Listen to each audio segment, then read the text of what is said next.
from the, any kind of vegetables at, restaurants and stuff like that. Just try to watch what we're eating, make sure we're washing everything. It's pretty good advice, right? We've all been kind of panicked this summer about this. Most summers are filled with cookouts and trying new restaurants, but this summer was full of food scares. Between all these cyclosporiasis outbreaks across all 50 states to nearly 1.6 million eggs recalled just last month, there's been a lot of concerns about foodborne illness.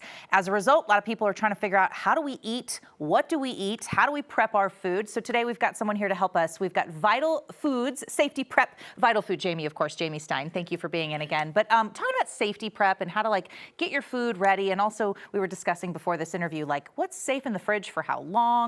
Right? Your company is Campfire Culinary Wellness. Yes. Thank you for coming in today. We've seen you before when we're actually making food. Today we're going to talk about the step before the steps. Yes, right? very important. So I guess, first of all, what are just some of there's a lot in the news this summer. What's on your mind when it comes to food safety headlines, really? Yeah, so it's tough, right? The most we can do is just be careful and follow our own guidelines when it comes to what's safe to us. However, washing produce is really important, and we're finding that out.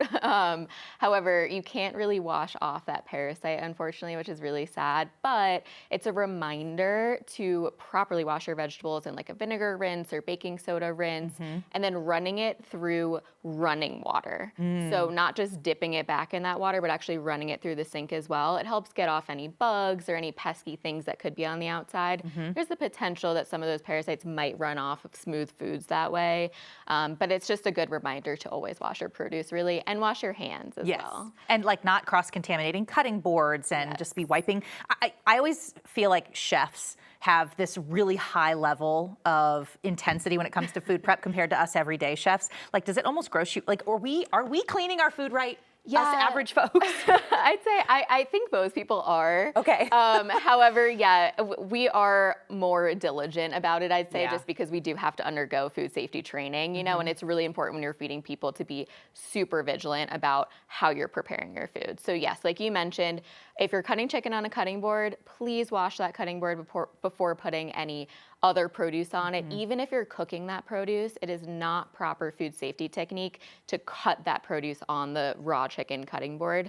I see a lot of people do that, and it really bothers me, because if you're about to do that, you might forget on your next step that you had raw chicken on that cutting board. Even better, have separate cutting boards for raw versus anything that you're gonna cook or even eat raw. Here's some other good tips here. So we talk a lot about the washing, and you said vinegar or baking soda for your produce. Either is fine. And a rinse. And a rinse. Okay, we talk about using different surfaces. There was something else on there about the food thermometer. Yes. I think personally, I think everybody needs to have at least one food thermometer in their house. Agree. So what's the general guidance on a food thermometer? Yes. And the vigilance around that? So I love a digital thermometer. Okay. They're much more accurate than the ones that are analog. The ones that are analog, you actually have to bring up to proper food safety. So you have to dip it in hot water and out. The digital ones like you see on the screen right now, those are amazing. They come ready. So these are great for cooking chicken, like you saw, at least 165 degrees for chicken. For meats, usually we're looking at 145 degrees. They'll tell you on the box. They'll tell you on the box. Yeah. That's exactly right. You can also look it up. There's tons of resources out there these days. However, they're also great for temperaturing your food for going in the fridge.